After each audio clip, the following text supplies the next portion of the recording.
അലൈഹി വസല്ലമ തങ്ങൾ നമുക്ക് അതിൽ നിന്നും രക്ഷ നേടാൻ ഒരു പ്രാർത്ഥന പഠിപ്പിക്കുകയുണ്ടായി. സഹാബി അബൂ ഹുറൈറ റളിയല്ലാഹു അൻഹുവിൽ നിന്ന് മഹാനായ തുർമുദി റഹ്മത്തുള്ളാഹി അലൈഹി റിപ്പോർട്ട് ചെയ്യുന്ന ഒരു ഹദീസ്,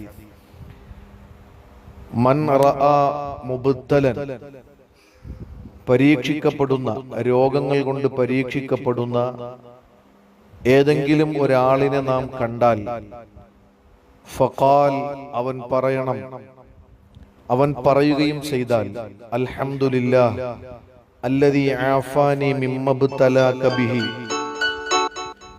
വഫല്ലലനി അലാ കസീരിൻ മിമ്മൻ ഖലഖ തഫ്ളീല.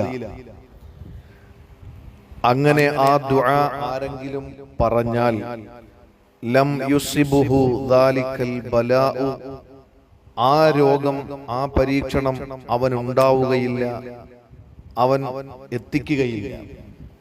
തിരുനബി സല്ലല്ലാഹു അലൈഹി വസല്ലമ പഠിപ്പിച്ച ആ പ്രാർത്ഥന ഒരു രോഗിയെ കാണുമ്പോൾ, നമ്മുടെ അയൽപക്കത്തോ നമ്മുടെ കൺമുന്നിലോ ഒക്കെ ഒരു പോസിറ്റീവ് ആയ രോഗിയെ നാം കാണേണ്ടി വന്നാൽ, അല്ലെങ്കിൽ ഏതെങ്കിലും രോഗങ്ങൾ കൊണ്ട് പരീക്ഷിക്കപ്പെടുന്ന ഒരാളിനെ നാം കാണേണ്ട സാഹചര്യം ഉണ്ടാകുമ്പോൾ ഈ ദുആ നാം ഉടൻ തന്നെ പറയുക, അൽഹംദുലില്ലാഹില്ലദീ ആഫാനി മിമ്മബ്തലാക ബിഹി വഫല്ലലനി അലാ കസീരിൻ മിമ്മൻ ഖലഖ തഫ്ളീല. അർത്ഥം, അൽഹംദുലില്ലാഹില്ലദീ ആഫാനി മിമ്മബ്തലാക ബിഹി, നിന്നെ അല്ലാഹു തആല രോഗം കൊണ്ട് പരീക്ഷിച്ചു, പക്ഷെ ആ പരീക്ഷണത്തിൽ നിന്നും അല്ലാഹു എന്നെ രക്ഷപ്പെടുത്തി എനിക്ക് ആഫിയത്ത് നൽകി. ആ അല്ലാഹുവിനെ ഞാൻ സ്തുതിക്കുകയാണ്.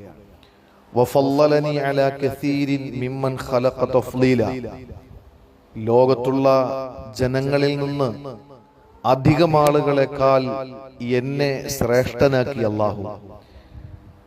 വിശ്വാസിയെ മറ്റ് ജനങ്ങളിൽ നിന്ന്